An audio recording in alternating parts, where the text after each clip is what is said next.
જોતાં જ મોઢામાં પાણી આવી જાય એવું ચટાકેદાર દાળ પકવાન ખાવાની ખૂબ જ મજા પડશે। ઉનાળામાં આમ પણ કોઈને શાક રોટલી દાળ ખાવા ગમતા નથી, તો આ રીતે એકવાર જરૂરથી ટ્રાય કરજો। એકદમ ઇઝી રેસિપી છે। હેલો ફ્રેન્ડ્સ, સ્વાગત છે તમારું મારા કિચનમાં। તો દાળ પકવાન બનાવવા માટે અહીંયા ચણાની દાળ અને મગની ફોતરા વગરની દાળને આપણે પાણીમાં સારી રીતે વોશ કરી લેવાની છે। તમે મારી ચેનલ ઉપર નવા હો અને હજુ સુધી ચેનલને સબસ્ક્રાઈબ ના કરી હોય તો આવા વિડીયોઝ જોવા માટે ચેનલને જરૂરથી સબસ્ક્રાઈબ કરજો અને બાજુમાં રહેલ બેલ આઇકન પણ પ્રેસ કરજો, જેથી વિડીયોઝના નોટિફિકેશન્સ તમને મળતા રહે।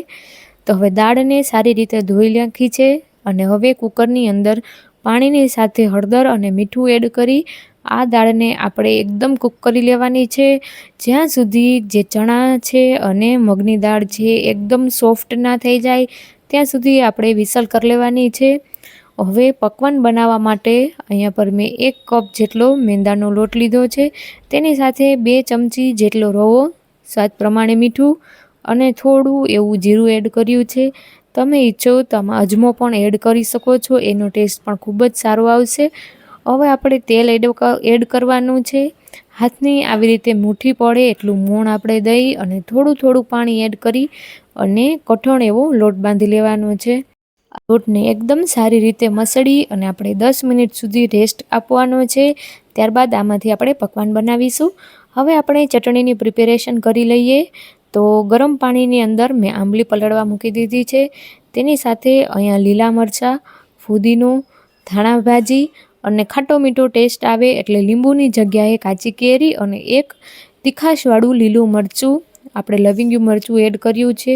જે તમારા ઘરમાં તીખું ઓછું ખાતા હોય તો આ મરચું એડ નહીં કરવાનું। હવે બધી વસ્તુને મિક્સર જારમાં એડ કરી તેની સાથે બરફનો ટુકડો એડ કરી અને થોડું મીઠું, અહીંયા પર જો તમને ભાવે તો લસણ અને આદું પણ નાખી શકાય અને ચટણીને આપણે પીસી લઈશું। જો જરૂર જણાય તો પાણી નથી એડ કરવાનું, તેની જગ્યાએ બરફ એડ કરશું, જેથી કરી અને ચટણીનો કલર એકદમ 3 થી 4 દિવસ સુધી એકદમ લીલો એવો બની રહેશે। આ ચટણીને તમે 3-4 દિવસ આરામથી ફ્રીજની અંદર સ્ટોર કરી શકો છો। હવે આપણા જે લોટ છે તે પણ સારી રીતે રેસ્ટ કરી લીધો છે। તો હવે આમાંથી એક લુવો લઈ અને જેટલું બની શકે એટલું પાતળું એવું પકવાન આપણે વણવાનું છે। તમે મોટી સાઇઝ પણ રાખી શકો અને નાની સાઇઝના પણ પકવાન બનાવી શકો સિંગલ સર્વિંગ માટે। તો હવે આ પકવાન પૂરીની જેમ ફૂલી ના જાય એટલે આપણે કાંટા ચમચીની મદદથી આમાં કાણા પાડીશું અને મીડિયમ ગેસની ફ્લેમ ઉપર તેલ ગરમ કરવાનું છે અને એમાં પકવાન તળી લેવાના છે। તમે જોઈ શકો છો કે પકવાન તેની મેળાએ જ આપોઆપ થોડી વારમાં ઉપર આવી જશે। તો આ રીતે ઝારાની મદદથી તેને બંને બાજુથી સારી રીતે કૂક કરી લેશું। જો આ રીતે તમે પકવાન વધારે બનાવી અને સ્ટોર કરી રાખશો તો પછી જ્યારે પણ દાળ પકવાન બનાવવાની ઈચ્છા થાય તો પકવાન બનાવવાની ઝંઝટ રહેતી નથી અને આ 2 થી 3 વીક સુધી એરટાઇટ ડબ્બાની અંદર આરામથી રહે છે, જરા પણ સોગી થતા નથી, એકદમ ક્રિસ્પી જ રહે છે। તો આ રીતે મેં ગોલ્ડન બ્રાઉન કલરના પકવાન બનાવી લીધા છે। 1 કપ લોટની અંદર આપણે 6 થી 7 જેટલા પકવાન આરામથી બની જાય છે મીડિયમ સાઇઝના। ત્યાં સુધી આપણી દાળ પણ બનીને તૈયાર થઈ ગઈ છે। તમે જોઈ શકો છો એકદમ દાળને આપણે કૂક કરવાની છે। આના કારણે આપણે દાળનું ટેક્સચર આવું રાખવાનું હોવાથી એને અગાઉ પલાળવાની કાંઈ જરૂર રહેતી નથી। તો હવે આપણે દાળનો વઘાર કરી લઈએ। થોડા તેલની અંદર 2 મરચાંના ટુકડા, તેની સાથે જીરું અને હિંગ, તો બસ આટલો સિમ્પલ જ આપણે વઘાર કરવાનો છે। આમાં તીખું મરચું નાખ્યું છે તો હવે આપણે ચટણી નાખવાની પણ કશી જરૂર રહેતી નથી।